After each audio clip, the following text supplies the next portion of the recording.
So same kind of question for all of us. After you feel that love under the bucket, and Ed, I think you're teaching this one. Yep. Loving God back. Can you say a couple words about where you think you're going with your teaching, and then we'll talk about it? Not to put you on the spot or anything.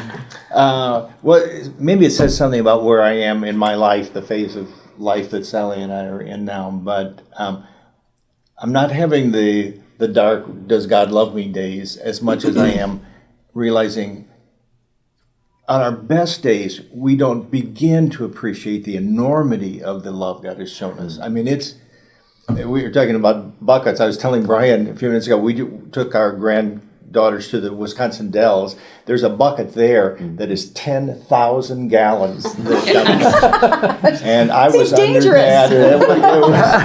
But that picture of that it's just overwhelming. And I guess I'm sort of personally at a place in my life where I'm more at that end, where I'm just feeling this is overwhelming. And when you feel that, then the response of loving God becomes a lot easier. It's when you're not feeling that, I know that it's hard to love God in return. Yeah. But isn't it even that way in our relationships with people? When we feel like somebody loves us and cares about us, it is so much easier to love them back. Mm-hmm. One of the things I'm wrestling with as I think about the teaching is this whole idea of emotions, and can you command emotions? I mean, all through the Bible, the command is to love God, love God, love God. And feelings, I don't know, to command somebody to love you, that's a tough issue. How do you deal with that? What do you do? Tune in to find out. Come back. Feelings is on the table. And as you and I have been thinking about this, and I've been on this journey, I realized that for me, religion without feelings becomes duty and commitment only. And it's almost like being married, and I'm going to do the husband thing versus when I'm living in his love, I want to, you said response. Yeah. And so to me, the more I can feel under that bucket, the more I have the feelings, that takes religion out of the duty and commitment. But you can't stop living as a faithful husband just because you're not feeling it that Exactly. day.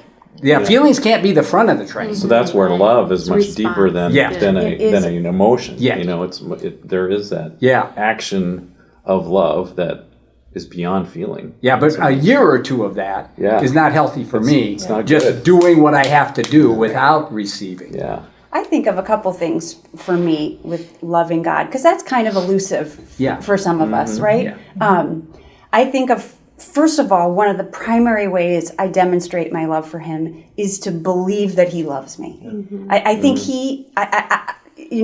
I've just read quite a bit that talks about that one of the ways I can show God how much I love him is by really accepting and believing that love without thinking I have to do something to earn it, or he just really wants me to live in that. And then I always think of this one writer who said, if the only prayer I ever pray is thank you, that will be enough. Mm-hmm. So again, coming back to this idea of gratitude. And the other thing I think about is this idea of living a free and joyful life, like not being afraid to laugh and to have fun, even when I know the world is dark and God has work for me to do. That when I have a meal with my family or am sitting on the porch with my kids and we're laughing till we cry about something, in those moments, just that expression and that willingness to love the life God's given me, even when it's hard, feels like to me an act of worship. So that takes it out of the realm of duty for me. Yeah, we all have love languages. We talk about that in relationships with other people. Yeah. We need to find that with God as well. That's a great point. The way I express my love to you may be different than the way you express your love to Dave. Yeah. And it's going to be that way with God too. We need to find our love language. What works for us in expressing our love for God. And part of it is what makes you come alive, I think. Right? I mean, what I don't know. For me, it's like when I think about loving God back, that's where like wonder and awe comes in for me, because I always ask, like, I'm just amazed, like, what if it's true? What if love is really the whole deal? You know, what if love is the most powerful thing? And what if love is actually God's plan? And that just makes me see the world in a different way, and makes me so grateful that that actually could be true. And earlier we were talking about percentages, and it feels almost risky for me to think that that's 100% God's plan for the world to be transformed, you know? But it gives me hope. When you were talking about feelings and that you need to feel, it's like, so when we were getting ready to get married, the pastor who was marrying us gave us some books to read, and one of the books he gave us was, the title was Love is a Decision.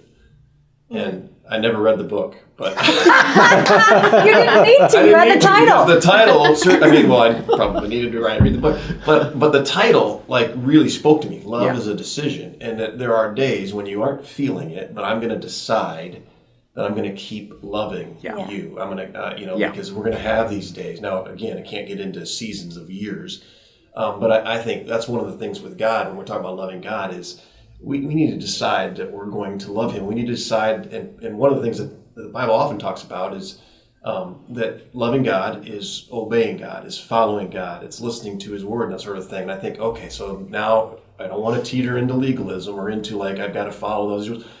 And it's not just about following His commands. I was laying down on my floor one day this summer. I was just feeling just burnt, just fried, just exhausted and tired. And I had this overwhelming list of things I need to get done. And I'm just like laying on the floor and I said, God, what do you want me to do for you? What do you want me to do today? I'm just, and I sat there for a couple of minutes. A lot of times you'll ask God and it'll be silent. I won't hear anything. But one word like immediately came to my head, and it was rest.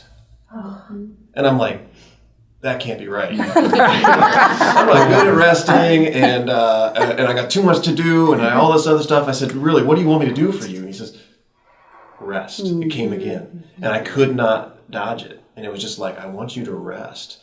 And so I thought, okay, am I going to listen to God? Am I going to obey what He wants me to do today, or am I going to run off and do my own thing? And I said, all right. And so it's a paradox here that God is loving me, but that loving Him back was the best thing I could do that day was to listen and to rest. Did you? And I did, and it was totally restorative. It was the next day I felt great, and I did it again the next day, which happened to be my wedding anniversary with my wife. And the next day when I said, what do you want me to do? And he said, celebrate your wife of 25 years. And that was what I heard. And we had the best anniversary date we've had in years. So I think listening to God and choosing and deciding before I'm going to listen and follow what He asks of me. Now again, there's days and days where I don't hear anything. But to even go to Him and ask the question, I think is the act of love. That's powerful. That's powerful. I can sort of picture God saying, though, Jeff, it's time to stop wrestling. Get up off the floor. He said rest the rest of the year. Yeah, right.